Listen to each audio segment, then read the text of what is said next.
Selamat pagi, Assalamualaikum warahmatullahi wabarakatuh. Jumpa lagi ya dengan saya, Muhammad Rizky Pribadi di kuliahan interaksi manusia dan komputer. Oke, kali ini kita akan membahas mengenai evaluasi interaksi manusia dan komputer ya, evaluasi dari user interface yang telah dibuat ya kan harus dievaluasi gitu, dievaluasi. Jadi kita belajar mengenai evaluasi hari ini. Nah, kan ini ceritanya tampilannya sudah jadi, oke? Tampilannya sudah jadi, tentu perlu penilaian, dinilai apakah si tampilan dari software yang kita buat ini sudah bagus, sudah sedang, jelek gitu kan, sehingga nanti pada saat di deploy ke klien, ya, customer atau ke pengguna itu akan puas kan feedbacknya akan digunakan. Kan kalau tampilannya jelek ternyata ya siapa yang mau pakai gitu kan. Nah, dalam membuat si aplikasi ini kita tidak boleh menggunakan asumsi kita yang menyatakan kalau oh ini bagus aplikasinya, oh ini jelek, oh ini sedang tampilan, nggak bisa. Kita harus nyuruh orang lain melakukan evaluasi gitu ya, bukan kita sebagai pengembang yang melakukan evaluasinya. Nah, kegiatan evaluasi suatu software atau tampilan merupakan kegiatan dihindari. Ya, kegiatan ini sering dihindari karena itu nama-namain waktu dan biaya saja. Ya, nah, itu tidak boleh, jangan dihindari karena ini part yang sangat penting. Ya, ini part yang sangat penting evaluasi ini. Nah, kegiatan evaluasi merupakan sesuatu yang sangat penting karena desainer dapat mengetahui apakah karyanya berguna dan tingkat evolusi. Jadi kita tahu setelah dievaluasi bagus aplikasi ini, tidak bagus aplikasi ini, ya jadi penting sekali. Gitu. Nah, evaluasi adalah sebuah proses yang secara sistematis mengumpulkan data yang menginformasikan kepada kita tentang pendapat seseorang. Ya nanti kita buat pertanyaan, nanti di mereka evaluasi, nanti kita dapat feedback, ya feedback kemudian jelek dan lain-lainnya. Kalau kalian bisa baca sering baca komen review dari di App Store atau di Play Store, itu kan kelihatan review ini tampilannya jelek, sering ini dan lain. Kira-kira seperti itulah feedback yang kita inginkan ya pada saat kita nyuruh orang mengevaluasi dari software yang kita buat. Gitu. Seorang user berkeinginan untuk menggunakan sebuah sistem yang mudah dipelajari, ya user friendly ya, dan penggunanya sedapat mungkin efektif, efisien, aman dan memuaskan. Nah, untuk mendapatkan hasil seperti ini tentunya harus sering-sering dievaluasi gitu sehingga perfect software yang kedua gitu. Mengapa evaluasi dibutuhkan? Desainer tidak dapat berasumsi, ya, tidak dapat berasumsi. Kita yang buat pasti kita ngerti aplikasi yang akan dipakai. Tapi kan aplikasi ini dibuat bukan untuk kita, tapi untuk orang lain. Hanya evaluasi gitu. Ya. Apa evaluasi dibutuhkan untuk meriksa apakah user dapat menggunakan produk tersebut dan menyukainya. Evaluasi kepuasan pengguna terhadap sebuah produk dapat dilakukan dengan menggunakan kuesioner atau interview. Ya, nanti ada beberapa teknik yang kita lakukan. Kapan evaluasi dilakukan? Evaluasi itu sih banyak caranya yang dilakukannya. Bisa pada saat proses pembuatan, lagi proses pembuatan, atau bisa juga pada saat setelah selesai, ya, atau bisa dalam bentuk prototype dulu dievaluasi. Ya, nah, prototype itu bisa ada sekarang sih lagi ngetrend paper testing ya. Paper testing itu ada sertifikat paper testing seperti apa gitu. Atau setelah dipasarkan ya di evaluasinya. Jadi banyak. Nanti kalau yang dipasarkan itu kalau dapat feedback biasanya nanti kembalinya tuh nanti keluar versi baru, misalnya eh, versi 1, versi 2, versi 3 begitu. Evaluasi produk dapat dilakukan melalui riset pasar baik melalui perorangan atau sekelompok. Ya, jadi kalau di dalam software engineering itu ada namanya beta testing, ada alpha testing, ada beta testing gitu. Kalau di apa namanya di dalam user interface dan user experience itu evaluasinya tekniknya ada nama quick and dirty evaluation, usability testing, field study dan predictive evaluation. Jadi ya beda dari software engineering yang teknik evaluasinya.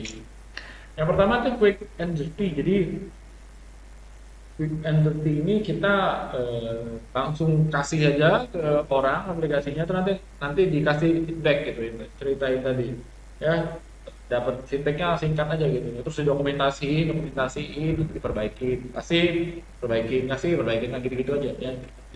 Nah yang paling tren itu adalah usability testing saat ini kan, itu yang paling sering digunakan orang tuh usability testing gitu. Nah kalau usability testing ini dia pengukuran kinerja user, ya, nanti kita siapkan dulu skenario testingnya seperti apa, terus nanti diberikan ke user, tolong lakukan skenario ini terhadap aplikasi kita gitu, oke. Setelah di tes nanti kita lihat gitu, nanti kita lihat dia nggak dia kurang di sini, kurang di sini, kurang di sini, kurang di sini.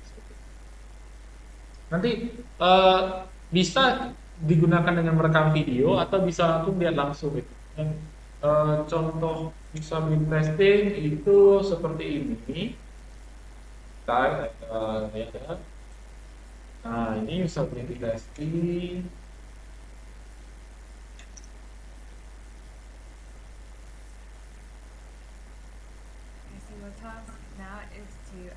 Nah ini usability testingnya ini menggunakan teknik paper testing. Nah yang ini ya, ini skenario task yang dilakukan seperti apa ya, tasnya apa saja. Nanti orang yang ini akan melakukan task ini, nggak boleh dipandu ya, nggak boleh dipandu, dia harus melakukannya sendiri saja, dia cari sendiri ya. Nanti kalau dia ada salah, kita catat kesalahannya di mana ya. Ini masih bentuk prototype, metodenya paper testing gitu. Sampai selesai task yang kita berikan ini ya. Nah inilah namanya teknik paper testing, di usability testing jenis paper testing, jadi prototype paper testing gitu.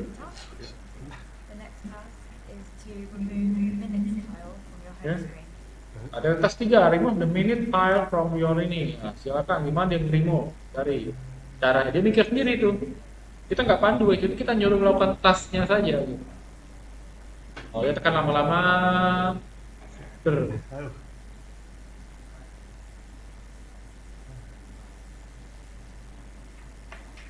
Enggak. Salah. Oh, tekan lama-lama. Nah, muncul button sila. Terus nah, jadi paper testing. Itu paper testing.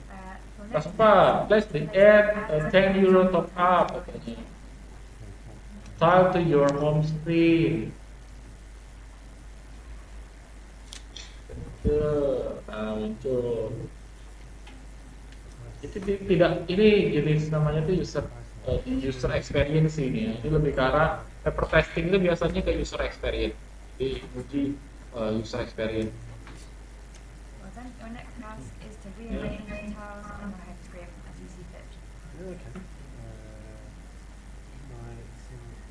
Dalam merancang user experience itu diperhatikan standar-standar yang sudah umum ya. Misal kayak website, tombol balik ke home itu biasa ditekan logo di websitenya, icon logo websitenya.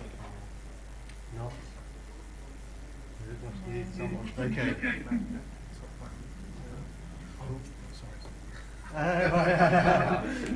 So change, cool. Oke ya, itu seperti itulah paper testing.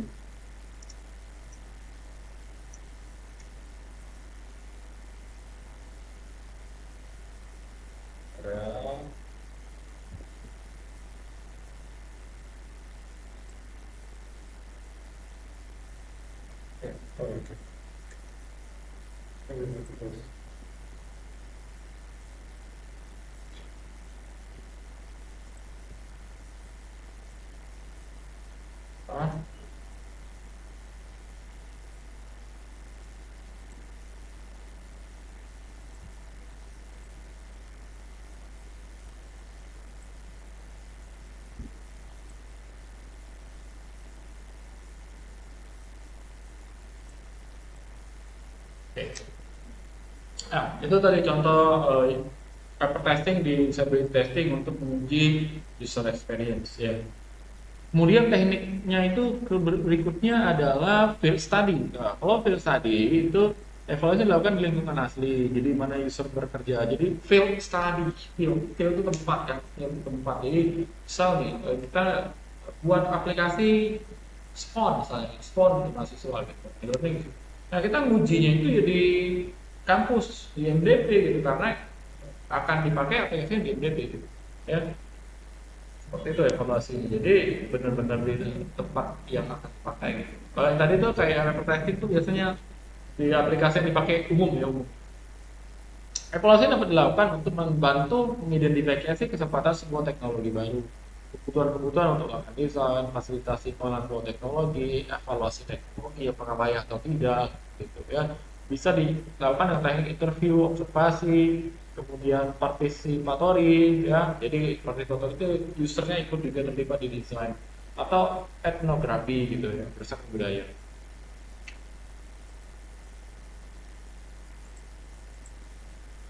Kemudian predictive evaluation ini sih kalau prediktif ini dia kita ke uh, ahli ya ahli.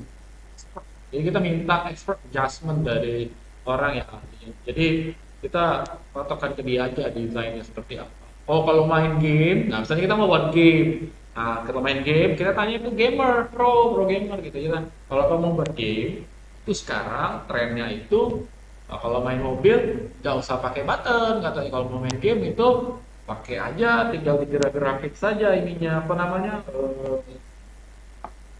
HP-nya, terus setirnya. Jadi lebih cepat gitu, lebih cepat. Pasti kalau pro player udah ngasih masukan itu jamin lah itu oke lah pasti gitu. Nah seperti itu ya gitu. Teknik evaluasi itu bisa pakai tadi ya observing user, cara-cara dalam melakukan evaluasi gitu. Ya, asking user the opinion, asking expert opinion, testing user performance, modeling user tadi ya penjelasan. Ini yang dipakai. Jadi kalau quick and dirty dia pakainya observing user, asking user sama asking expert ya teknik yang dipakai. Kalau usability testing dia makainya observing user, asking user sama user testing ya. Expert nggak pakai ya sama modeling task nggak pakai. Kalau di field studies dia pakai observing sama asking yang dipakai ya. Kalau di prediktif dia pakai asking expert ya, observing nggak dia pakai dia. User testing nggak, dia pakai asking expert sama modeling user task performance ya gitu. Itu dipakai. Nanti juga bisa dipakai penilaiannya itu, penilaian dari aplikasi pakai Scalicert ya. Scalicert kayak kuesioner kalau kalian ngisi kuesioner lah 1 sampai 7 nilainya itu nanti dinilai aja. Tampilan 1 jelek, fontnya 7 jelas, kalimatnya ada seterusnya, warnanya 6 misalnya, seperti itu ya pakai sekali kan. Nah, contohnya seperti layout ini, akses ini nilainya. Jadi ada 5 orang yang diuji. Nah, nilai yang diberikan masing-masing orang terhadap kriterianya, jadi di rata-rata ternyata 3,76. 3,76 ini kan berarti sedang ya, sedang. Kalau nilainya di bawah 3 berarti jelek, berarti harus terjadi perbaikan gitu. Ini di sini kan bisa nilai mana yang kecil, ya udah yang kecil aja di apa namanya dibaikin. Gitu. Kemudian rancangan tampilan. Nah, rancangan tampilan display itu pada setiap tahap dalam sekuen transaksi pastikan data pun dibutuhkan maka tersedia pada tampilan. Tayangan data kepada pemakai dalam yang langsung dapat digunakan. Ya, terus dalam data pertahankan format dan konsisten sampai tampilan berikutnya. Font tuh konsisten harus ya, font tuh konsisten. Pakai font misalnya Arial semua jangan duluan ya Arial, Calibri, di Tahoma, nanti di Comic Sans dan lain itu kelihatan sangat jelek sekali ya. Warna tuh konsisten kalau mau berubah-berubah ya harus ada kan patokannya, jangan tiba-tiba ini kuning jeger tiba-tiba alam berikutnya ungu gitu, jangan gitu. Misalnya itu pastel ya pastel semua warnanya gitu ya. Kalimatnya pendek, nyatanya positif, terus prinsipnya logis, urutannya list, yang paling atas pasti home kan, jangan tiba-tiba paling atas exit gitu ya, menunya gitu ya, standar lah gitu. ya. Kemudian labelnya cukup dekat dengan data field, kolom alfabetis ya, kalau yang pencarian terkait teman-teman itu alfabetis yang kayak cari nama dan lain namanya tampilnya gitu. Nah, scanning atau scanning sudah diatur lagi. Pada tampilan banyak halaman berikan label di halaman jadi kelihatan nih halaman apa judulnya gitu. Ada judulnya, headernya, kemudian ukuran atau simbol tinggi itu 1,5 kali dari yang lebih kecil patokannya. Gunakan kode warna untuk aplikasi yang kode warna itu kan ada angka-angkanya, angka warna. Nah itu kayak biasa pakai kode itu aja biar mudah jadi warnanya konsisten. Kalau pakai Blink itu ini aturannya. Ini ada aturan dalam mendesain ya. Silakan diikuti saja, lihat baca di slide. Ini warna gitu. Ya, gitu. Ini pedoman penggunaan warna ya. Silakan dibaca. Ini udah standar gitu ya, standar yang dalam mendesainnya bagus. Kalau kalian ikutin panduan ini, pedoman ini, insya Allah hasil dari aplikasi kalian. Nah, mungkin sampai sini saja ya. Ya, hari ini itu silakan kalian kayak pedoman tadi silakan baca aja di slide, saya nggak bacain itu kan bisa baca sendiri. eh Kalau ada pertanyaan silakan tanya di grup kuliah kita. Sampai di sini perkuliahan kita hari ini. Selamat pagi, assalamualaikum warahmatullahi wabarakatuh.